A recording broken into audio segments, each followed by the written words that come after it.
한국 없으면 미국은 마비될 지경입니다. 중국과 전쟁을 불사하고서라도 한국을 지켜야 됩니다. 청문회에서 벌어진 고위급 장관의 발언입니다. 미국에서 배터리 화재 사고가 난 적이 있었는데요. 그 사건이 발생하고 나서 한국 기업이 퇴출되자 미국 경제에 엄청난 위기가 찾아왔습니다. 그런데 이 사건의 배후에는 말도 안 되는 일이 숨겨져 있다고 하는데요. 구독과 좋아요 부탁드리고 바로 시작하겠습니다. 2024년 10월 15일 화요일 오후 3시 40분 켄터키주 렉싱턴의 한 아파트 단지 주차장에서 믿을 수 없는 일이 벌어졌습니다. 저는 그때 워싱턴 DC의 에너지부 사무실에서 다른 케이스를 검토하고 있었는데 이 사건이 제 인생을 완전히 바꿔놓을 줄은 몰랐어요. 출고된 지 이틀밖에 안 된 전기 픽업 트럭 한 대가 충전 중이던 상황에서 갑자기 하얀 연기를 뿜어내기 시작했다는 첫 보고가 들어왔습니다. 처음에는 단순한 과열 현상인 줄 알았던 주민들이 점차 불안해하기 시작했다고 했어요.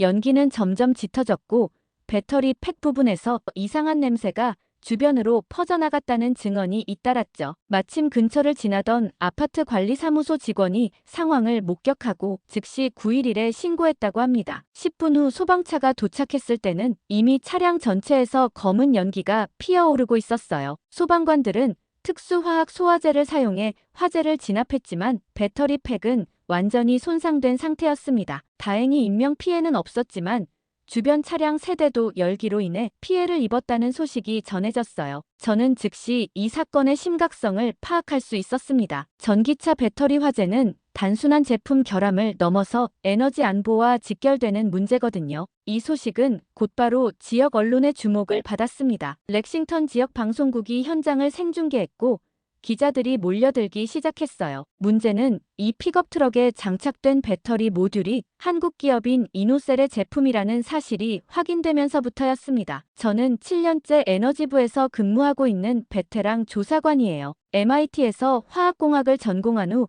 곧바로 정부에 들어와 배터리 기술과 에너지, 저장 시스템 분야에서 전문성을 쌓아왔습니다. 특히 리튬이온 배터리의 안전성 분석에서는 부서 내 최고의 전문가로 인정받고 있었죠. 그동안 제가 담당했던 케이스들은 대부분 명확한 결론에 도달할 수 있었어요. 과학적 분석과 체계적인 조사를 통해 진실을 밝혀내는 것이 제 전문 분야였거든요. 하지만 이번 사건은 처음부터 뭔가 다른 느낌이었습니다. 저녁 뉴스에서는 이 사건을 톱뉴스로 다뤘어요. 한국 배터리 모듈 화재 사고라는 제목으로 전국 방송에 내보냈죠. CNN과 폭스뉴스도 이 소식을 받아 보도했고 순식간에 전국적인 이슈가 되었습니다. 저는 사무실에서 이런 보도들을 지켜보며 복잡한 심정이었어요. 그날 밤 에너지부 본부는 긴급 상황실을 가동했습니다. 에너지 안보와 관련된 민감한 사안이었기 때문이죠. 부서 내에서는 즉시 전담 조사팀을 구성하기로 결정했어요. 저는 이런 상황에 익숙했지만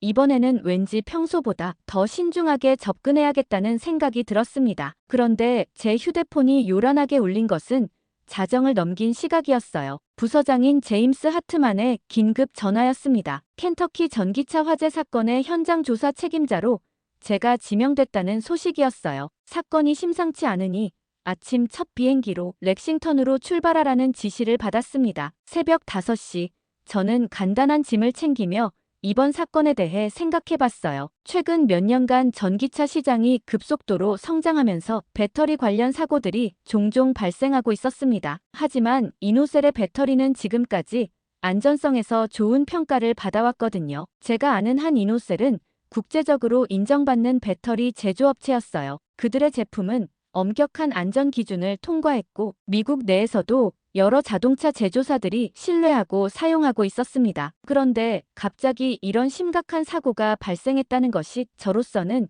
이해하기 어려웠어요. 공항으로 향하는 택시 안에서 저는 온라인 뉴스들을 확인해 봤습니다. 이미 소셜미디어에는 이 사건에 대한 다양한 추측들이 난무하고 있었어요. 일부는 한국 배터리의 안전성에 대해 의문을 제기하고 있었고 또 다른 일부는 성급한 판단을 경계하자는 의견을 내놓고 있었습니다. 개인적인 관점에선 한국 배터리가 문제를 일으켰을 가능성보다 협력업체의 문제일 거라 생각하며 렉싱턴으로 이동했습니다. 렉싱턴에 도착한 저는 즉시 현장으로 향했습니다. 화재가 발생한 아파트 단지는 여전히 경찰 테이프로 둘러싸여 있었고 소방서 조사관들이 마무리 작업을 하고 있었어요. 탄 냄새와 화학물질 냄새가 뒤섞인 공기가 코를 찔렀습니다. 현장에서 만난 소방서 조사관 데이브 로빈스는 저에게 상세한 브리핑을 해줬어요. 화재는 배터리 팩에서 시작됐고 열폭주 현상이 발생한 것으로 보인다고 했습니다. 저는 손상된 차량을 자세히 살펴봤어요. 배터리 팩의 일부가 완전히 녹아내렸고 주변 금속 부분도 심하게 변형되어 있었습니다. 하지만 뭔가 이상한 점이 있었어요. 이노셀 배터리는 다중 안전장치를 갖추고 있어서 이런 급격한 열폭주가 발생하기 어려운 구조로 되어 있거든요. 저는 배터리 샘플을 수거해 워싱턴의 실험실로 보내기로 했습니다. 그 사이 언론의 관심은 폭발적으로 증가하고 있었어요. 제가 현장 조사를 하고 있는 동안에도 여러 방송사 기자들이 몰려들어 인터뷰를 요청했습니다. 저는 아직 조사가 진행 중이라며 구체적인 답변을 피했지만 언론은 이미 자신들만의 스토리를 만들어가고 있었어요. 그날 저녁 DC로 돌아가는 비행기에서 저는 뉴스를 확인해봤습니다. 보수 성향의 언론들이 이 사건을 대대적으로 보도하고 있었어요. 특히 한 케이블 뉴스 채널에서는 중국이 추방되고 그 다음은 한국인가? 라는 자극적인 제목으로 특집을 방송하고 있었습니다. 진행자는 화면에 나와서 미국의 에너지 안보가 위협받고 있다고 주장했어요. 중국산 태양광 패널에 이어 이제는 한국산 배터리까지 문제가 생겼다면서 미국이 에너지 분야에서 외국에 너무 의존하고 있다고 비판했습니다. 이런 보도를 보면서 저는 불안한 마음이 들었어요. 다음 날 아침 워싱턴에 도착한 저는 곧바로 국회의사당 근처에서 열리는 에너지 정책 관련 회의에 참석해야 했습니다. 에너지부를 대표해서 어제 사건에 대한 브리핑을 해달라는 요청이었어요. 저는 서둘러 자료를 정리하며 회의장으로 향했습니다. 회의장에 도착해보니 여러 정부 부처 관계자들과 의회 보좌관들이 모여 있었어요. 분위기는 생각보다 심각했습니다. 한 상원 의원 보좌관은 이미 배터리 안보 위협에 대한 법안 준비를 시작했다고 말했어요. 저는 아직 조사가 초기 단계라며 성급한 결론을 내리지 말자고 조심스럽게 말했습니다. 하지만 정치권의 반응은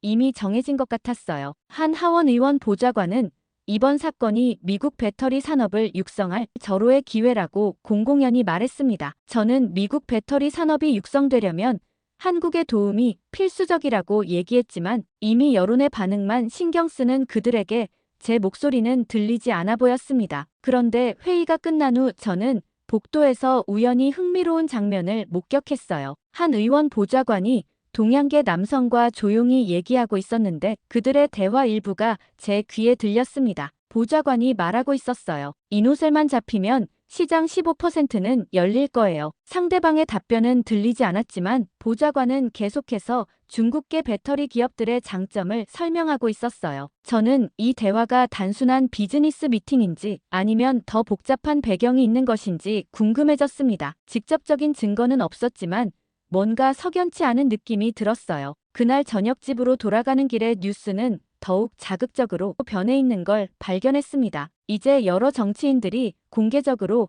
배터리 안보 위협을 언급하기 시작했어요. 한 상원 의원은 성명서를 통해 미국이 에너지 저장 기술에서 한국에 의존하는 것은 국가 안보에 위험하다고 주장했습니다. 소셜미디어에서는 이미 한국산 배터리에 대한 부정적인 여론이 형성되고 있었어요. 일부 인플루언서들이 이 사건을 계기로 미국 우선주의를 주장하며 외국산 제품 불매를 호촉하고 있었습니다. 댓글들을 보니 많은 사람들이 감정적으로 반응하고 있었어요. 저는 이런 상황이 매우 우려스러웠습니다. 아직 정확한 원인도 밝혀지지 않았는데 이미 여론이 한쪽으로 기울고 있었거든요. 과학적 사실보다는 정치적 논리가 앞서가는 것 같았어요. 최대한 빨리 조사보고서를 작성해야겠다는 일념 하나로 그날 밤 저는 늦게까지 관련 자료들을 검토했어요. 이노셀의 과거 안전 기록과 미국 내 배터리 시장 현황, 그리고 최근 에너지 정책 동향까지 모든 것을 다시 살펴봤습니다. 뭔가 놓치고 있는 중요한 단서가 있을 것 같은 느낌이 들었거든요. 그런데 다음 날 오후, 저는 오랜 친구인 마이클 크레이그로부터 전화를 받았습니다. 마이클은 미국 에너지 주권 운동의 대표적인 활동가 중 한 명이었어요. 조지타운 대학에서 경제학을 전공한 후 줄곧 에너지 정책 분야에서 활동해왔습니다. 특히 미국의 에너지 자립을 위한 정책 연구와 시민운동에 앞장서고 있었죠. 마이클과 저는 대학원 시절부터 친구였어요. 서로 다른 분야에서 일하고 있지만 에너지 문제에 대한 관심은 공통적으로 가지고 있었습니다. 평소에도 종종 만나서 정책 이슈에 대해 토론하곤 했어요. 하지만 이번에는 그의 목소리에서 평소와 다른 긴장감이 느껴졌습니다. 마이클은 제게 커피 한잔 할 시간이 있냐고 물었어요. 저는 바로 듀퐁 서클 근처의 카페에서 만나기로 했습니다. 그곳은 우리가 자주 가던 곳이었거든요. 조용한 분위기에서 진지한 대화를 나누기에 적당한 장소였어요. 카페에 도착한 마이클의 표정은 매우 진지했습니다. 그는 평소보다 일찍 온 것 같았어요. 이미 커피를 주문해놓고 저를 기다리고 있었습니다. 저는 그의 맞은편에 앉으며 무슨 일인지 물었어요. 마이클은 곧바로 켄터키 전기차 화재 사건 이야기를 꺼냈습니다. 제가 책임자라는 걸 알고 온 것 같은 느낌이었죠. 마이클은 이 사건이 미국 에너지 정책에 미칠 영향에 대해 깊이 우려하고 있다고 말했어요. 그는 이번 기회를 놓치면 안 된다고 강조했습니다. 미국이 에너지 저장 기술에서 자립할 수 있는 중요한 전환점이 될 수 있다는 거였죠. 마이클의 논리는 명확했어요. 지금까지 미국은 배터리 기술에서 아시아 국가들에 너무 많이 의존해왔다는 것이었습니다. 중국이 이미 전 세계 배터리 시장을 장악하고 있고 한국과 일본도 상당한 점유율을 차지하고 있어요. 반면 미국의 배터리 제조 능력은 상대적으로 미약한 상황이죠. 그는 계속해서 말했습니다. 태양광 패널에서 이미 중국에게 시장을 내줬는데 배터리까지 한국에 의존하게 되면 미국의 에너지 전환은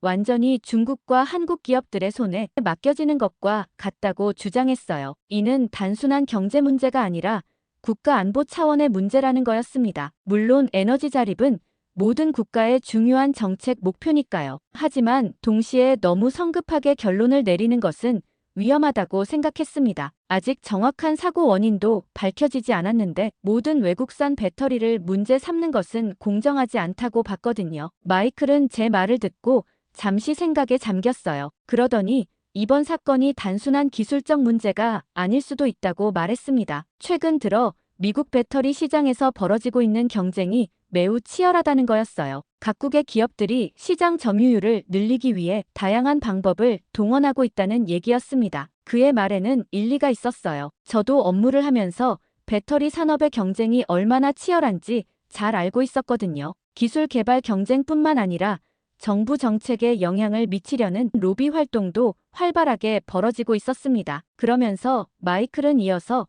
더욱 구체적인 이야기를 꺼냈어요. 최근 몇 개월 동안 워싱턴에서 중국계 로비스트들의 활동이 눈에 띄게 늘어났다고 했습니다. 그들이 의회 관계자들과 자주 접촉하고 있다는 정보를 입수했다고 말했어요. 저는 이 부분에서 어제 의회에서 목격했던 장면이 떠올랐습니다. 의원 보좌관과 동양계 남성의 대화 내용 말이에요. 그러면서 마이클은 저에게 이번 조사에서 좀 더 적극적인 자세를 취해달라고 부탁했습니다. 단순히 기술적 원인만 찾을 것이 아니라 이 사건의 배경에 있을 수 있는 다른 요인들도 살펴봐야 한다는 거였어요. 미국의 에너지 미래가 걸린 문제라고 강조했습니다. 카페를 나서면서 저는 복잡한 심정이었습니다. 마이클의 말도 물론 일리가 있었어요. 하지만 저는 진실이 무엇인지 밝혀내는 것이 제 역할이지 특정한 정책 방향을 지지하는 것은 아니니까 조심해야겠다고 생각했죠. 그런데 그날 저녁 마이클로부터 또 다른 전화가 왔어요. 오늘 오후 카페에서 나눈 대화가 너무 성급했던 것 같다며 자신이 왜 이렇게 감정적으로 반응하는지 설명하고 싶다고 했습니다. 저는 마이클의 집으로 향했어요. 알링턴에 있는 그의 아파트는 제가 여러 번 가본 곳이었지만 이번에는 분위기가 달랐습니다. 평소 활기찬 모습의 마이클이 침울해 보였거든요. 그는 저를 거실로 안내하며 맥주 한 잔을 건넸어요. 마이클은 소파에 앉으며 5년 전 이야기를 꺼냈습니다. 그의 아버지 데이비드 크레이그에 관한 이야기였어요. 저는 마이클의 아버지가 엔지니어였다는 것은 알고 있었지만 구체적인 일에 대해서는 자세히 들어본 적이 없었습니다. 데이비드 크레이그는 MIT에서 전기공학 박사 학위를 받은 뛰어난 엔지니어였어요. 30년간 제너럴 일렉트릭에서 근무한 후 2018년 조기 퇴직을 하고 동료들과 함께 배터리 스타트업을 창업했습니다. 회사 이름은 아메리칸 파워셀이었어요. 마이클은 아버지가 얼마나 이 사업에 열정적이었는지 생각나는 듯 미소를 지었습니다. 데이비드는 미국이 배터리 기술에서 뒤처지고 있다는 것을 일찍부터 우려했어요. 그래서 퇴직금과 집까지 담보로 잡고 회사를 시작했다고 했습니다. 아메리칸 파워셀은 처음에는 꽤 순조롭게 성장했어요. 새로운 리튬이온 배터리 기술을 개발했고 몇몇 자동차 회사들로부터 관심을 받았습니다. 특히 테슬라와 초기 공급 계약을 논의하고 있었다고 마이클이 말했어요. 하지만 2019년부터 상황이 달라지기 시작했습니다. 한국의 대형 배터리 제조사들이 미국 시장에 본격적으로 진출하면서 경쟁이 치열해졌어요. 그들은 이미 대량 생산 체계를 갖추고 있었고 가격 경쟁력에서도 압도적이었습니다. 그 때문에 아버지의 회사는 점점 어려워졌다고 했습니다. 기술력은 있었지만 생산 규모에서 한국 기업들을 따라갈 수 없었거든요. 투자자들도 하나둘씩 발을 빼기 시작했어요. 마이클의 아버지는 그럼에도 불구하고 새로운 투자를 유치하기 위해 동분서주했고 정부 지원 프로그램에도 지원했어요. 하지만 결과는 좌절적이었습니다. 정부는 이미 시장에서 검증된 한국 기업들과의 협력을 선호했거든요. 2020년 3월 아메리칸 파워셀은 결국 파산 신청을 했습니다. 코로나로 인한 경제 위기가 마지막 타격이었어요. 데이비드는 모든 개인 재산을 잃었고 30년 넘게 쌓아온 퇴직금도 회사 부채 상환에 들어갔습니다. 마이클은 그때의 아버지 모습을 잊을 수 없다고 말했어요. 평생 자신감 넘치던 아버지가 하루아침에 무너져버린 거였습니다. 60대 중반의 나이에 모든 것을 잃고 다시 시작해야 하는 상황이 되었어요. 더 안타까운 것은 그 이후였습니다. 데이비드는 취업을 시도했지만 나이와 파산 경력 때문에 어려움을 겪었어요. 스트레스로 인해 건강도 나빠졌습니다. 이 모든 게 한국 때문이라는 말을 입에 달고 사셨다고 했죠. 그렇게 우울증 증세도 보이기 시작했어요. 마이클은 그때부터 아버지를 모시고 살기 시작했다고 했습니다. 자신의 활동과 일정을 줄이고 아버지를 돌봤어요. 하지만 데이비드의 상태는 계속 악화됐습니다. 평생의 꿈이었던 사업 실패의 충격에서 벗어나지 못했거든요. 결국 아버지는 심장마비로 세상을 떠났고 아버지의 마지막 말은 미국 기술을 지키지 못해서 미안하다였다고 했습니다. 마이클은 아버지의 죽음 이후 완전히 달라졌어요. 미국의 에너지 자립에 대한 신념이 더욱 강해졌습니다. 외국 기업들이 미국 시장을 장악하는 것을 막아야 한다는 사명감이 생겼다고 했어요. 그는 저를 바라보며 말했습니다. 이번 한국의 이노셀 사건이 단순한 기술적 문제로 끝나서는 안 된다고 했어요. 이것을 계기로 미국이 배터리 분야에서 주권을 되찾아야 한다는 거였습니다. 아버지처럼 꿈을 잃고 죽어가는 미국 엔지니어들이 더 이상 생기지 않도록 해야 한다고 강조했어요. 저는 마이클의 아픔을 이해할 수 있었습니다. 가족을 잃은 슬픔과 분노가 그를 지배하고 있다는 것을 알 수 있었어요. 하지만 동시에 걱정도 됐습니다. 개인적인 감정이 객관적 판단을 흐릴 수 있거든요. 집으로 돌아가는 길에 저는 복잡한 생각에 잠겼어요. 마이클의 아픔은 이해하지만 제가 조사관으로서 지켜야 할 객관성은 포기할 수 없었습니다. 그런데 마이클과의 대화 이후 며칠이 지나면서 상황은 급격히 악화되기 시작했습니다. 저는 매일 아침 뉴스를 확인하며 이 사건이 어떻게 확산되고 있는지 지켜봤어요. 언론의 관심은 점점 더 커지고 있었고 정치적 논쟁도 격화되고 있었습니다. 특히 보수 성향의 미디어들이 이 사건을 대대적으로 다루고 있었어요. 한 케이블 뉴스 채널에서는 연일 배터리 안보 위기라는 제목으로 특집 프로그램을 방송했습니다. 전문가라고 소개된 사람들이 나와서 미국이 에너지 저장 기술에서 외국에 너무 의존하고 있다고 비판했어요. 저는 이런 보도들을 보면서 우려가 깊어졌습니다. 아직 제 조사가 완료되지도 않았는데 이미 결론이 정해진 것처럼 이야기하고 있었거든요. 과학적 사실보다는 정치적 메시지가 앞서가고 있다는 느낌이었어요. 그러던 중 이노셀에서 공식 성명을 발표했습니다. 제가 에너지부 사무실에서 업무를 보고 있을 때 동료가 뉴스를 보여줬어요. 이노셀의 미국 법인 대표인 박진수가 기자회견을 열고 있었습니다. 박진수 대표는 매우 진지한 표정으로 말했어요. 켄터키에서 화재가 발생한 배터리 모듈이 자사의 정품이 아닐 가능성이 높다고 주장했습니다. 시리얼 넘버와 제품 사양을 재검토한 결과 정식 생산 기록에서 찾을 수 없다는 거였어요. 그는 이어서 이노셀의 모든 제품이 엄격한 품질 관리 과정을 거친다고 강조했습니다. 특히 미국 시장에 공급되는 배터리는 엄격한 인증과 미국 내 판매 승인을 모두 받았다고 설명했어요. 또한 독립적인 제3자 기관의 안전성 검사도 정기적으로 받고 있다고 덧붙였습니다. 하지만 기자들의 반응은 차가웠어요. 한 기자가 날카롭게 질문했습니다. 그렇다면 이노셀 로고가 붙은 배터리에서 화재가 발생한 것을 어떻게 설명할 것이냐고 물었어요. 박 대표는 잠시 망설이더니 모조품 가능성을 제기했습니다. 최근 아시아 지역에서 유명 브랜드를 흉내낸 가짜 배터리들이 유통되고 있다는 보고를 받았다고 말했어요. 특히 중국의 일부 업체들이 이노셀과 유사한 디자인과 로고를 사용한 제품을 만들고 있다고 주장했습니다. 이 발언은 오히려 더 큰 논란을 불러일으켰어요. 언론과 정치권에서는 이노셀이 책임을 회피하려 한다고 비판했습니다. 소셜미디어에서는 또 다른 나라 탓하기라는 해시태그가 트렌드에 올랐어요. 저는 이런 상황을 보면서 답답함을 느꼈습니다. 모든 사람들이 감정적으로 반응하고 있었는데 정작 과학적 조사는 아직 진행 중이었거든요. 제가 수거한 배터리 샘플의 분석 결과도 아직 나오지 않은 상태였어요. 그 무렵 워싱턴 DC 일대에서는 더욱 놀라운 일이 벌어지고 있었습니다. 저는 업무차 국회의사당 근처를 지나다가 여러 의원실에서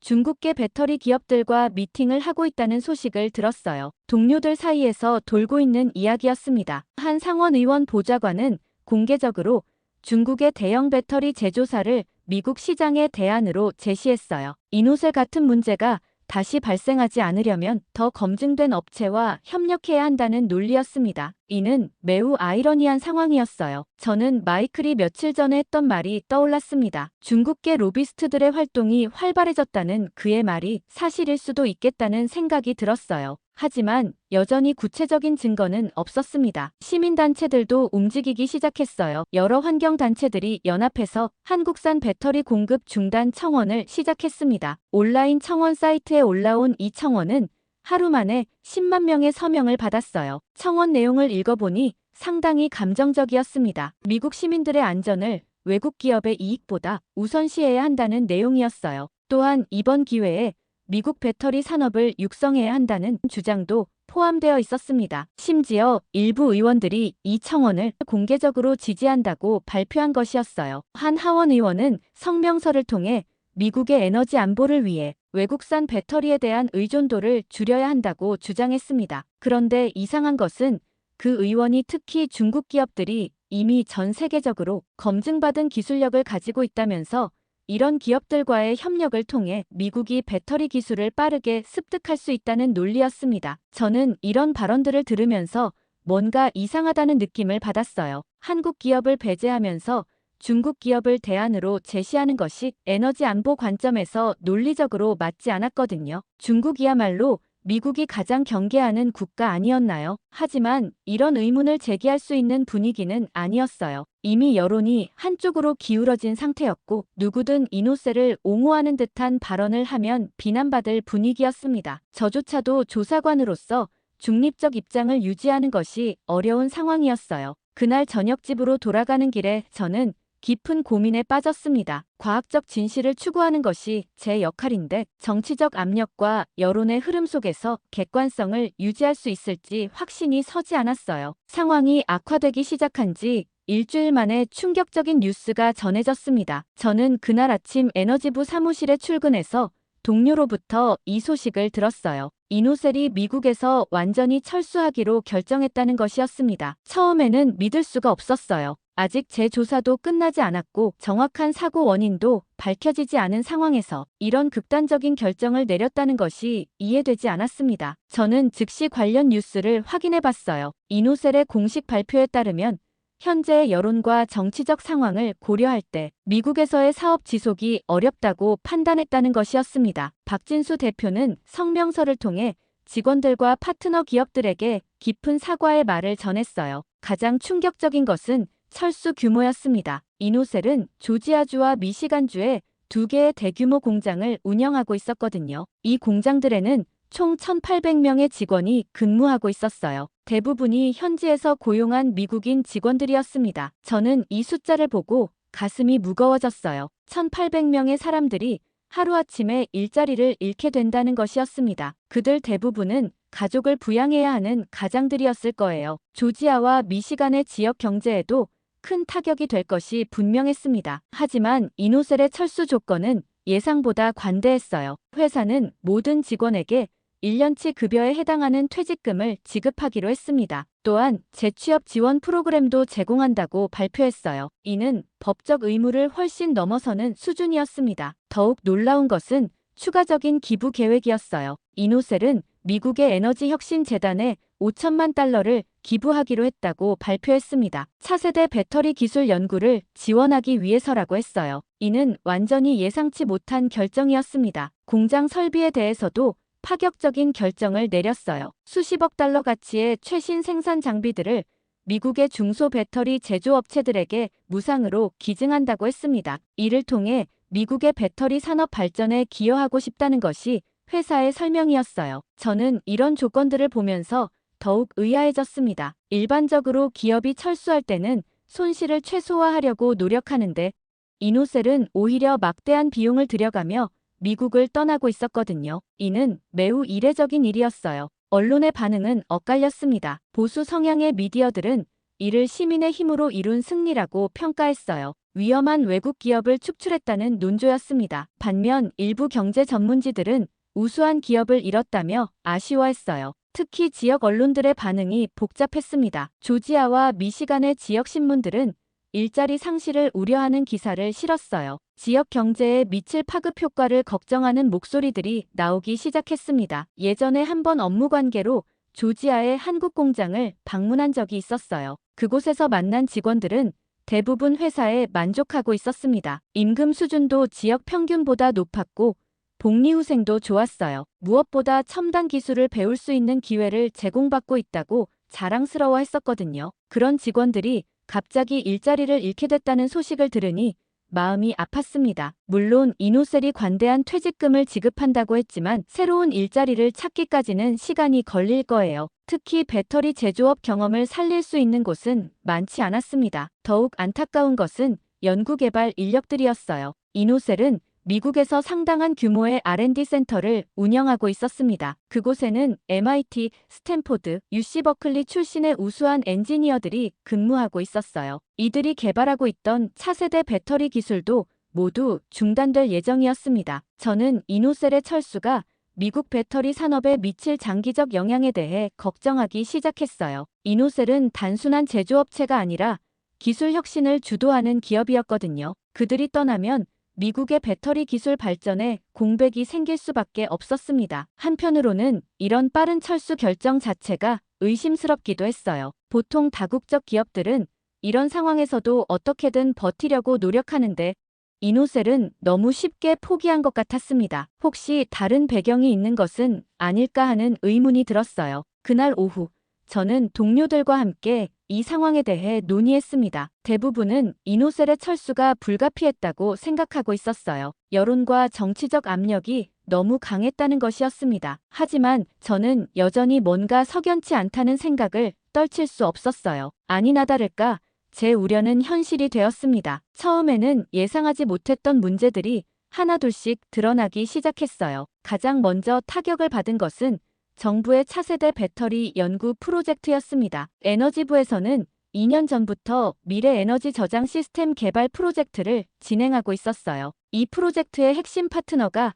바로 이노셀이었습니다. 그들의 기술력과 연구 인프라가 프로젝트 성공에 필수적이었거든요. 저는 프로젝트 담당자인 스티브 밀러 박사로부터 긴급 브리핑을 받았습니다. 이노셀의 철수로 인해 프로젝트가 최소 2년 지연될 것 같다는 암울한 전망이었어요. 대체할 수 있는 기업을 찾기도 어렵고 설령 찾는다 하더라도 기술 이전과 재조정에 상당한 시간이 걸릴 것이라고 했습니다. 이 프로젝트에는 이미 3억 달러의 예산이 투입됐었어요. 이노셀과 함께 개발 중이던 고체, 전해질 배터리 기술은 전기차 산업의 게임 체인저가 될 수 있는 혁신적인 기술이었습니다. 하지만 이제 모든 것이 불투명해졌어요. 더욱 심각한 문제는 대학 연구소들에서 벌어지고 있었습니다. 오하이오 주립대학의 배터리 연구센터는 이노셀로부터 연간 500만 달러의 연구비를 지원받고 있었어요. 이 자금으로 20명의 박사과정 학생들과 10명의 박사 후 연구원들이 연구를 진행하고 있었습니다. 저는 연구센터 소장에게 이노셀이 철수한다는데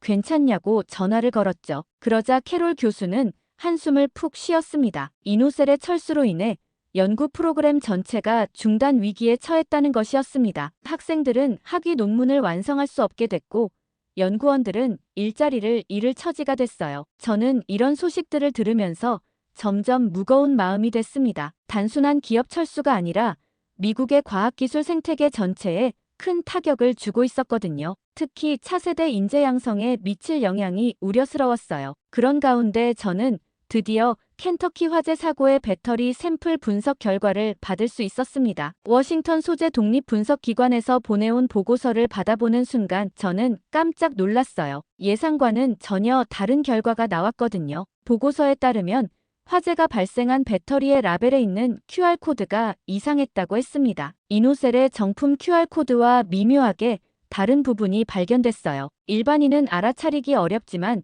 정밀 분석 장비로 확인해보니 명백한 차이가 있었습니다. 더욱 흥미로운 것은 배터리 내부의 화학 성분이었어요. 리튬, 코발트, 니켈의 비율이 이노셀의 표준 사양과 약간 달랐습니다. 겉보기에는 똑같아 보이지만 정밀 분석을 해보니 다른 제조업체의 제품일 가능성이 높다는 결론이었어요. 저는 이 결과를 보고 이노셀 측의 주장이 사실일 수도 있다는 생각이 들었습니다. 정말로 모조품이었을 가능성이 있다는 거였어요. 하지만 이미 여론은 돌이킬 수 없는 상황까지 악화된 상태였습니다. 분석 보고서를 더 자세히 검토하던 중 저는 또 다른 이상한 점을 발견했어요. 배터리 케이스에 새겨진 제조일자가 이노셀의 생산 기록과 일치하지 않았습니다. 해당 날짜에는 이노셀에서 이 모델을 생산하지 않았다고 기록되어 있었어요. 저는 즉시 이노셀 측에 연락해서 추가 정보를 요청했습니다. 기술팀에서 보내온 자료를 보니 더욱 확실해졌어요. 문제가 된 배터리는 분명히 이노셀 제품이 아니었습니다. 누군가가 정교하게 모조품을 만들어 유통시킨 것 같았어요. 그날 저녁 저는 즉시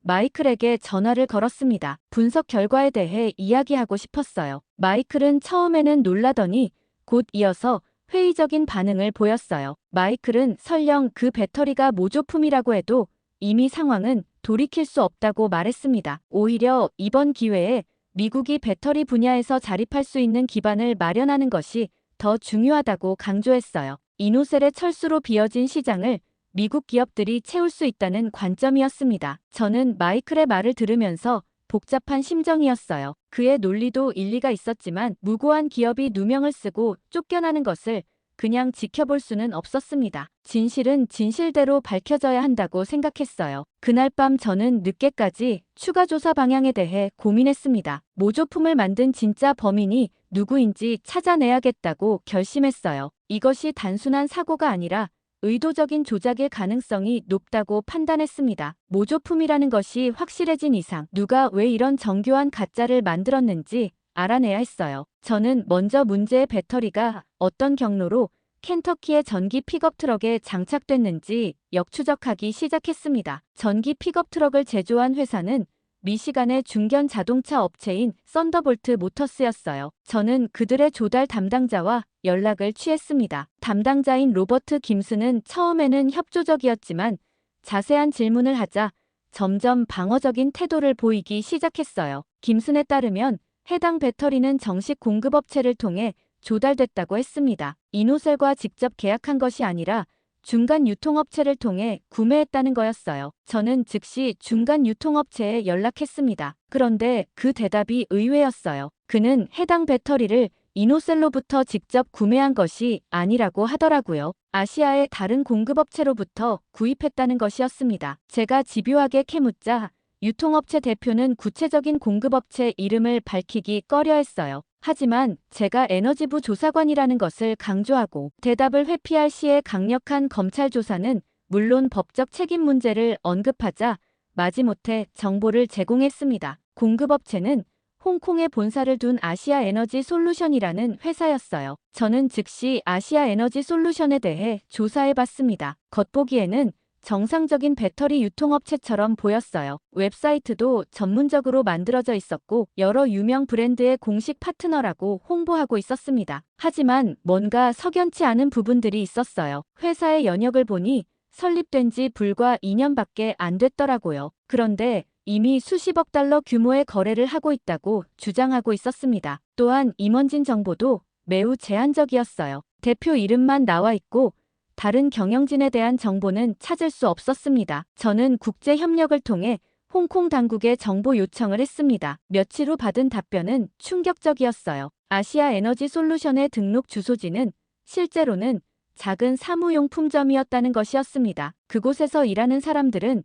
이런 회사가 있다는 것조차 모르고 있었어요. 이는 명백히 페이퍼 컴퍼니였습니다. 실체가 없는 가짜 회사를 통해 모조품을 유통시킨 것이었어요. 저는 이 사실을 확인하고 누군가 의도적으로 한국을 배제하기 위해 이런 상황을 만들었다는 확신이 들었습니다. 그런데 그 무렵 저에게 예상치 못한 연락이 왔어요. 익명의 이메일이었는데 발신자는 자신을 배터리 업계 내부자라고 소개했습니다. 그는 켄터키 화재 사건의 진실에 대해 중요한 정보를 가지고 있다고 주장했어요. 이메일 내용은 간단했습니다. 문제 배터리는 이노셀 제품이 아님. 중국 신화에너지에서 위조 생산. 증거 있음. 안전한 장소에서 만나고 싶음. 저는 처음에 이것이 가짜 정보일 수도 있다고 생각했어요. 하지만 지금까지의 조사 결과와 일치하는 부분이 많아서 무시할 수는 없었습니다. 저는 조심스럽게 답장을 보냈어요. 만날 의향이 있다고 하면서 공개적인 장소에서 만나자고 제안했습니다. 상대방은 다음날 저녁 링컨 메모리얼 근처에서 만나자고 했어요. 약속 장소에 나간 저는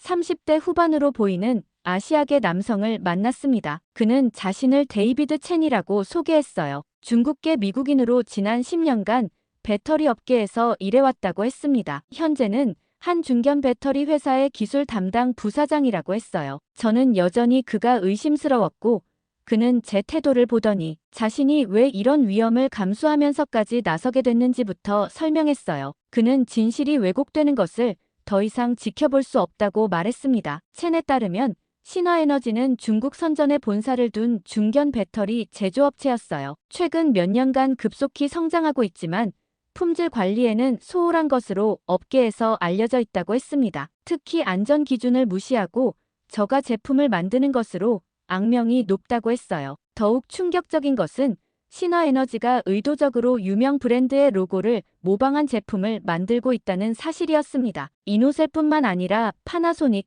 LG, 삼성 등 여러 브랜드의 가짜 제품을 제조하고 있다는 것이었어요. 첸은 자신의 휴대폰에서 몇 장의 사진을 보여줬습니다. 신화에너지 공장 내부에서 몰래 촬영한 것이라고 했어요. 사진에는 각종 유명 브랜드의 로고가 찍힌 배터리들이 생산 라인에서 만들어지는 모습이 담겨 있었습니다. 저는 이 사진들을 보고 경악했어요. 이는 단순한 모조품 제조를 넘어서 체계적인 브랜드 도용 사업이었습니다. 켄터키 사건은 이런 광범위한 위조 사업의 빙산의 일각에 불과했던 것 같았어요. 첸은 마지막으로 더욱 중요한 정보를 제공했습니다. 신화에너지가 미국의 한 배터리 회사와 비밀리에 협력하고 있다는 것이었어요. 그 미국 회사가 신화에너지에게 기술 정보를 제공하고 대신 모조품을 통해 경쟁업체를 견제하는 역할을 하고 있다는 것이었습니다. 저는 그 미국 회사가 어디인지 물었어요. 첸은 잠시 망설이더니 조심스럽게 말했습니다. 퀘얼리티 배터리입니다. 첸이 언급한 퀘얼리티 배터리라는 이름을 들은 순간 저는 모든 퍼즐 조각이 맞춰지는 느낌이었습니다. 퀘얼리티 배터리는 텍사스에 본사를 둔 중견 배터리 제조업체였어요. 5년 전만 해도 미국 배터리 시장에서 상당한 입지를 가지고 있었지만 최근 몇 년간 한국과 중국 기업들에게 시장을 빼앗기며 어려움을 겪고 있던 회사였습니다. 저는 즉시 퀘얼리티 배터리에 대한 자료를 수집하기 시작했습니다. 회사의 재무 상황을 보니 예상대로 좋지 않았어요. 매출은 계속 줄어들고 있었고 수익성도 악화되고 있었습니다. 특히 이노셀 같은 기술력 있는 외국 기업들이 미국 시장에 진출하면서 더욱 어려워졌다고 분석되고 있었어요. 첸이 제공한 정보를 바탕으로 저는 더 깊이 조사를 진행했습니다. 퀘얼리티 배터리의 최고 경영자인 브래드 윌슨에 대해 알아봤어요. 윌슨은 텍사스 출신으로 석유 산업에서 오랫동안 일하다가 10년 전 배터리 사업에 뛰어든 인물이었습니다. 흥미롭게도 윌슨은 최근 몇 년간 워싱턴에서 활발한 로비 활동을 벌이고 있었어요. 특히 외국산 배터리에 대한 규제 강화를 주장하며 정치권의 영향력을 행사하고 있었습니다. 그는 여러 차례 의회 청문회에서 증언하며 미국의 에너지 안보를 위해 국산 배터리 사용을 늘려야 한다고 주장했었어요. 저는 윌슨의 최근 행보를 더 자세히 살펴봤습니다. 그가 설립한 미국 에너지자립협회라는 단체가 있었어요. 이 단체는 겉보기에는 정책 연구기관처럼 보였지만 실제로는 퀄리티 배터리의 이익을 대변하는 역할을 하고 있었습니다. 더욱 놀라운 것은 이 협회가 최근 몇 달간 중국계 로비스트들과 접촉하고 있었다는 사실이었어요. 공개된 로비 등록 기록을 보니 중국의 여러 기업들을 대변하는 로비스트들과 정기적으로 미팅을 하고 있었습니다. 이는 매우 이상한 일이었어요. 저는 이 미팅들의 목적이 무엇인지 알아보기 위해 더 깊이 파고들었습니다. 공개된 서류들을 분석해보니 놀라운 사실이 드러났어요. 퀄리티 배터리와 중국의 신화에너지 사이에 기술 라이선스 계약이 체결되어 있었던 것입니다. 계약 내용을 보니 퀄리티가 신화에너지에게 특정 배터리 기술에 대한 정보를 제공하고 대신 신화에너지는 퀄리티가 지정하는 방식으로 제품을 생산해서 특정 시장에 공급한다는 내용이었어요. 이는 사실상 합법적인 모조품 제조 계약이었습니다. 저는 이 계약서를 보고 전체 그림이 보이기 시작했어요. 퀄리티 배터리는 자신들의 시장 점유율을 회복하기 위해 경쟁업체인 이노셀을 겨냥한 치밀한 계획을 세웠던 것입니다. 신화에너지와 손잡고 이노셀 브랜드의 불량 배터리를 만들어 유통시킨 후 사고가 발생하면 이를 빌미로 이노셀을 시장에서 축출하려 했던 거였어요. 하지만 여전히 직접적인 증거가 필요했습니다. 저는 첸에게 다시 연락해서 더 구체적인 증거를 요청했어요. 며칠 후 첸은 더욱 결정적인 자료를 제공했습니다. 신화에너지와 퀄리티 배터리 사이의 내부 이메일들이었어요. 이메일들을 보니 두 회사가 얼마나 치밀하게 계획을 세웠는지 알 수 있었습니다. 퀄리티 측에서는 이노셀의 제품 사양과 디자인에 대한 상세한 정보를 제공했고 신화에너지는 이를 바탕으로 겉보기에는 똑같지만 안전 기준을 무시한 불량품을 제조했던 것입니다. 더욱 충격적인 것은 그들이 정치권과도 연결되어 있다는 사실이었어요. 이메일 중 하나에는 의회 관계자들과의 미팅이 성공적으로 진행됐으며 이노셀 문제 발생 시 적절한 대응이 이뤄질 것이라는 내용이 있었습니다. 저는 며칠 전 의회에서 목격했던 장면이 떠올랐습니다. 의원 보좌관과 중국계 남성의 대화에서 이노셀만 잡히면 시장 15%는 열린다는 말을 들었던 것 말이에요. 이제 그 대화의 의미가 명확해졌어요. 이들은 단순히 모조품을 만드는 것에 그치지 않고 정치적 영향력까지 동원해서 여론을 조작하려 했던 것입니다. 보수 언론들이 이 사건을 과도하게 부각시킨 것도 일부 정치인들이 성급하게 반외국 정서를 부추긴 것도 모두 이들의 계획에 따른 것이었을 가능성이 높았어요. 저는 이런 증거들을 정리하면서 분노가 치밀어 올랐습니다. 한국 기업인 이노셀은 아무 잘못이 없었는데도 누명을 쓰고 미국에서 쫓겨났던 것입니다. 1,800명의 미국인 직원들이 일자리를 잃었고 수십억 달러의 투자와 연구 성과가 물거품이 됐어요. 더욱 가증스러운 것은 퀄리티 배터리가 이 모든 상황을 미국 우선주의라는 포장지로 감쌌다는 점이었습니다. 실제로는 자신들의 이익을 위해 중국 기업과 손잡고 경쟁업체를 음해했으면서도 겉으로는 미국의 에너지 자립을 외치고 있었던 거예요. 저는 이제 이 모든 증거를 공개해야겠다고 결심했습니다. 진실이 밝혀져야 이노셀의 명예도 회복되고 앞으로 이런 일이 재발하는 것도 막을 수 있을 거라고 생각했어요. 하지만 이들의 정치적 영향력을 고려할 때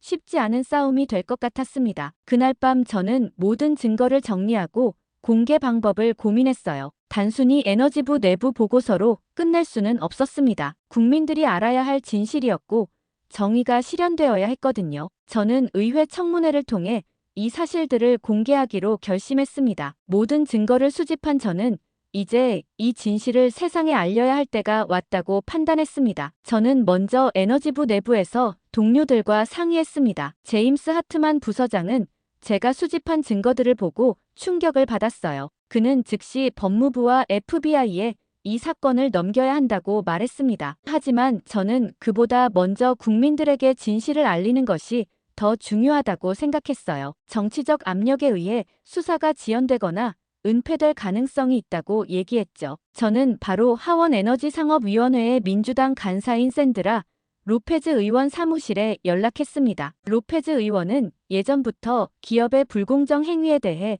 강경한 입장을 취해왔던 분이었어요. 그녀의 보좌관과 만나 상황을 설명했을 때 즉시 청문회 개최에 관심을 보였습니다. 청문회 날짜가 정해지자 저는 본격적인 준비에 들어갔어요. 모든 증거를 체계적으로 정리하고 증인들을 섭외해야 했습니다. 채는 처음에 공개 증언을 꺼려했지만 진실을 위해 용기를 내기로 했어요. 이노셀의 박진수 대표도 화상으로 참석하기로 했습니다. 한편 퀄리티 배터리 측에서는 이미 청문회 소식을 듣고 대응에 나서고 있었어요. 그들은 유력한 로펌을 고용하고 정치적 영향력을 동원해서 청문회를 무력화시키려고 했습니다. 브래드 윌슨 CEO는 언론 인터뷰를 통해 이것이 외국 기업을 옹호하려는 정치적 공작이라고 주장했어요. 하지만 날짜는 다가왔고 하원에너지상업위원회 청문회가 시작됐습니다. 청문회장은 기자들과 방청객들로 가득 찼어요. 여러 언론사에서 생중계를 나갔고 소셜미디어에서도 실시간으로 반응이 올라오고 있었습니다. 로페즈 위원장이 청문회를 시작하며 이번 조사의 중요성을 강조했어요. 미국의 에너지 안보와 공정한 경쟁 질서를 위해 진실을 밝히는 것이 필요하다고 말했습니다. 저는 첫 번째 증인으로서 증언대에 올랐어요. 저는 차분하고 명확하게 조사 결과를 발표했습니다. 켄터키 화재 사고의 배터리가 이노셀 제품이 아니라는 과학적 증거부터 시작해서 신화에너지와 퀄리티, 배터리의 공모 사실까지 체계적으로 설명했어요. 청문회장은 조용해졌고 모든 사람들이 집중해서 듣고 있었습니다. 특히 퀄리티 배터리와 신화에너지 사이의 이메일을 공개했을 때 청문회장의 술렁임이 일었어요. 두 회사가 얼마나 치밀하게 이노셀을 음해했는지 보여주는 결정적 증거였거든요. 일부 의원들은 충격을 받은 표정을 지었습니다. 이어서 첸이 증언대에 올랐어요. 그는 떨리는 목소리로 자신이 목격한 신화에너지의 모조품 제조 현장에 대해 증언했습니다. 휴대폰으로 몰래 촬영한 동영상도 공개했어요. 각종 유명 브랜드의 가짜 배터리들이 조립 라인에서 만들어지는 충격적인 장면이었습니다. 박진수 이노셀 대표는 화상으로 참석해서 회사가 얼마나 억울한 피해를 당했는지 호소했어요. 15년간 미국에서 성실하게 사업을 해왔는데 하루아침에 모든 것을 잃게 됐다고 말했습니다. 특히 1,800명의 미국인 직원들에게 미안하다는 말을 할 때는 목소리가 떨렸어요. 반면 퀄리티 배터리의 윌슨 CEO는 모든 혐의를 부인했습니다. 그는 신화에너지와의 관계는 단순한 기술 협력이었을 뿐이라고 주장했어요. 이노셀을 음해할 의도는 전혀 없었다고 강변했습니다. 하지만 의원들의 날카로운 질문 앞에서 점점 궁지에 몰렸어요. 청문회는 오후까지 이어졌고 모든 증언이 끝난 후 의원들은 만장일치로 이 사건에 대한 추가 수사를 요구하는 결의안을 채택했어요. 또한 이노셀에 대한 공식 사과와 명예회복 조치도 함께 결의했습니다. 청문회가 끝이 끝나자 소셜미디어에서는 이노셀에 대한 사과와 지지 메시지들이 쏟아졌습니다. 반대로 퀄리티 배터리에 대한 비난 여론이 급속히 확산됐어요. 청문회가 끝난 다음 날 저녁 마이클로부터 전화가 왔습니다. 목소리에서 평소와는 전혀 다른 무거움이 느껴졌어요. 그는 저에게 만나서 이야기하고 싶다고 말했습니다. 저는 듀퐁 서클의 그 카페로 향했어요. 우리가 처음 이 사건에 대해 논의했던 바로 그곳이었습니다. 카페에 도착한 마이클의 모습은 며칠 전과는 완전히 달랐어요. 평소에 자신감 넘치는 모습 대신 깊은 고뇌에 빠진 표정을 하고 있었습니다. 그는 커피를 주문하지도 않고 그냥 앉아서 창밖을 바라보고 있었어요. 저는 마이클 옆에 앉으며 어떤 말을 꺼내야 할지 고민했습니다. 어제 청문회에서 드러난 진실이 그에게는 큰 충격이었을 거라는 것을 알 수 있었거든요. 그가 그토록 지지했던 미국 기업의 부정행위가 폭로됐으니까요. 마이클은 한참 후에야 입을 열었어요. 자신이 얼마나 잘못 생각했는지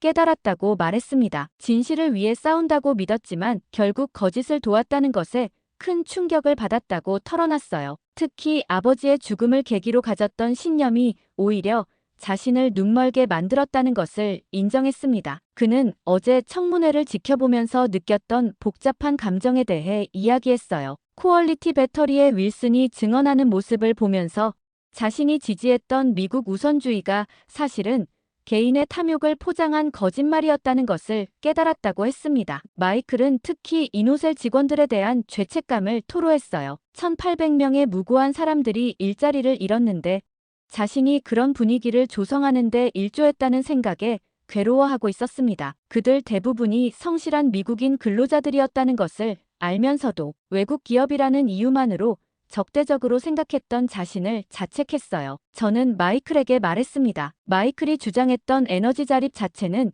여전히 중요한 목표라고요. 하지만 그것을 달성하는 방법이 다른 나라의 우수한 기업들을 배척하는 것이어서는 안 된다고 했어요. 오히려 협력을 통해 기술을 배우고 공정한 경쟁을 통해 실력을 키우는 것이 진정한 자립의 길이라고 설명했습니다. 마이클은 제 말에 깊이 공감하는 표정을 지었어요. 그는 아버지가 꿈꿨던 것도 사실은 이런 건전한 경쟁이었을 거라고 말했습니다. 외국 기업을 음해하는 것이 아니라 더 나은 기술과 제품으로 정정당당하게 승부하는 건 말이에요. 그때 마이클이 충격적인 고백을 했습니다. 사실 퀄리티 배터리의 윌슨으로부터 몇 차례 접촉을 받았었다는 것이었어요. 윌슨은 마이클의 환경운동단체에 후원금을 제공하겠다고 제안하면서 한국산 배터리의 위험성을 더 적극적으로 홍보해달라고 요청했었다는 거였습니다. 마이클은 당시에는 그것이 미국의 에너지 자립을 위한 정당한 활동이라고 생각했다고 했어요. 하지만 지금 돌이켜보니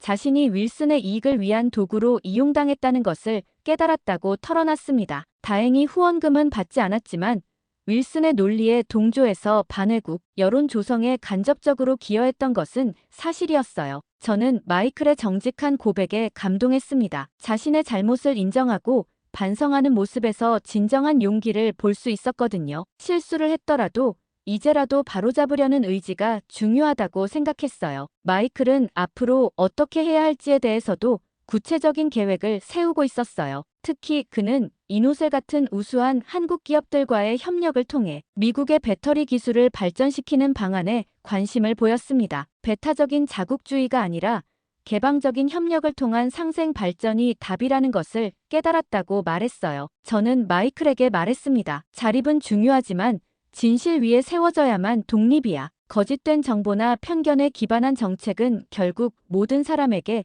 해가 될 뿐이라고 설명했어요. 진실을 바탕으로 한 공정한 경쟁과 협력만이 진정한 발전을 가져올 수 있다고 강조했습니다. 카페를 나서면서 저는 마이클의 변화가 진정성 있다는 것을 느낄 수 있었습니다. 아픔을 딛고 더 성숙한 모습으로 거듭나려는 그의 의지가 존경스러웠어요. 이런 변화야말로 이번 사건이 가져온 가장 소중한 결과 중 하나라고 생각했습니다. 청문회가 끝난 지 한 달 후 놀라운 소식이 전해졌습니다. 이노셀이 미국 정부와 신뢰 회복을 위한 포괄적 협정을 체결하기로 했다는 것이었어요. 저는 에너지부 브리핑룸에서 이 발표를 지켜보면서 감회가 남달랐습니다. 진실이 밝혀진 후 불과 몇 주 만에 이런 극적인 반전이 일어나다니 믿기 어려웠어요. 협정 내용은 예상보다 훨씬 포괄적이었습니다. 이노셀은 미국에서 완전히 철수했던 결정을 번복하고 오히려 투자를 대폭 확대하기로 했어요. 가장 주목할 만한 것은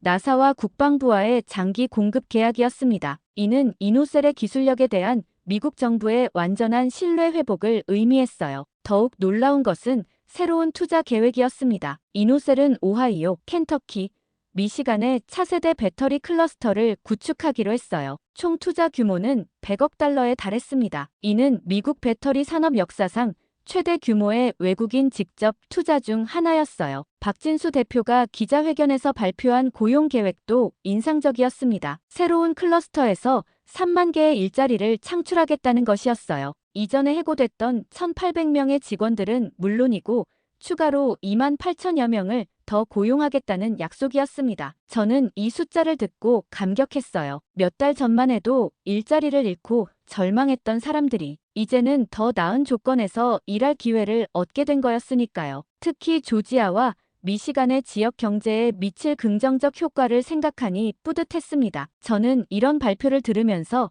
이번 사건의 진정한 의미를 깨달았습니다. 단순히 한 기업의 명예회복을 넘어서 미국과 한국 간의 기술 협력을 한 단계 업그레이드 시키는 계기가 된 것이었어요. 상호 의심과 불신 대신 상호 이익과 협력의 관계로 발전한 거였습니다. 특히 인상 깊었던 것은 이노셀이 미국의 중소배터리 제조업체들을 지원하겠다고 약속한 부분이었어요. 기술 이전과 공동 개발을 통해 미국 기업들의 경쟁력 향상을 돕겠다는 것이었습니다. 이는 마이클이 추구했던 진정한 에너지 자립의 모습이기도 했어요. 협정 체결식에서 에너지부 장관은 이번 사건을 통해 얻은 교훈에 대해 언급했습니다. 감정이나 편견이 아닌 사실과 증거에 기반해서 정책을 수립해야 한다고 강조했어요. 또한 국제협력이야말로 미국의 에너지 안보를 강화하는 길이라고 말했습니다. 저는 이런 변화를 보면서 제가 조사관으로서 한 일의 의미를 다시 생각해봤어요. 단순히 진실을 밝혀내는 것을 넘어서 더 나은 미래를 만드는데 기여했다는 생각이 들었습니다. 과학적 사실과 객관적 증거가 얼마나 소중한지 다시 한번 깨달았어요. 한편으로는 제가 새로운 역할을 맡게 됐다는 소식도 있었습니다. 에너지부에서 새로 설립하는 미한 청정에너지협력위원회의 고문으로 위촉됐다는 것이었어요. 양국 간의 에너지 기술 협력을 촉진하고 이런 오해가 재발하지 않도록 하는 역할을 맡게 된 거였습니다. 이 새로운 임무를 받으면서 저는 큰 책임감을 느꼈어요. 이번 사건의 교훈을 바탕으로 더 투명하고 공정한 국제 협력 체계를 만들어야겠다고 다짐했습니다. 특히 과학적 근거에 기반한 정책 수립의 중요성을 널리 알리고 싶었어요. 마이클도 이런 변화에 적극 동참하기로 했습니다. 그의 환경운동단체는 이제 건설적 에너지 자립을 추구하는 조직으로 변신했어요. 외국 기업을 배척하는 대신 협력을 통한 상생 발전을 모색하는 방향으로 활동 목표를 바꾼 거였습니다. 특히 마이클은 이노셀과의 협력 프로젝트에도 참여하게 됐어요. 미국의 젊은 엔지니어들이 한국의 선진 배터리 기술을 배울 수 있는 프로그램을 기획하는 일을 맡았습니다. 아버지의 꿈이었던 미국 배터리 기술 발전을 이제는 협력을 통해 이루려는 거였어요. 그리고 코얼리티 배터리는 결국 파산 신청을 하게 됐습니다. 청문회 이후 연방정부의 수사가 본격화됐고 여러 불법 행위가 추가로 드러났어요. 윌슨 CEO는 사기와 공모 혐의로 기소됐습니다. 거짓으로 쌓아올린 성공은 결국 무너질 수밖에 없었던 거죠. 반면 신화에너지의 모조품 제조 공장은 중국 당국에 의해 폐쇄됐습니다. 국제적인 압력과 중국 정부의 브랜드 보호 정책이 맞물린 결과였어요. 이는 국제 협력을 통해 불공정 행위를 근절할 수 있다는 것을 보여준 사례가 됐습니다. 제가 가장 뿌듯하게 생각하는 것은 해고됐던 이노셀 직원들의 복직이었어요. 그들 대부분이 더 나은 조건으로 회사에 돌아갔고 일부는 승진까지 했습니다. 특히 R&D 센터의 연구원들이 중단됐던 프로젝트를 재개할 수 있게 된 것이 의미 깊었어요. 조지아 공장에서 일하던 톰 워커라는 엔지니어로부터 감사 편지를 받았을 때는 정말 감동적이었습니다. 그는 가족을 부양하기 위해 다른 일을 알아보고 있었는데 이제 꿈의 직장으로 돌아갈 수 있게 됐다고 썼어요. 진실을 밝혀준 저에게 고맙다는 인사도 전했습니다. 이런 개인적인 감사 인사들을 받으면서 저는 조사관으로서 일의 진정한 보람을 느꼈어요. 숫자나 통계가 아닌 실제 사람들의 삶이 바뀌었다는 것이 가장 소중한 성과였습니다.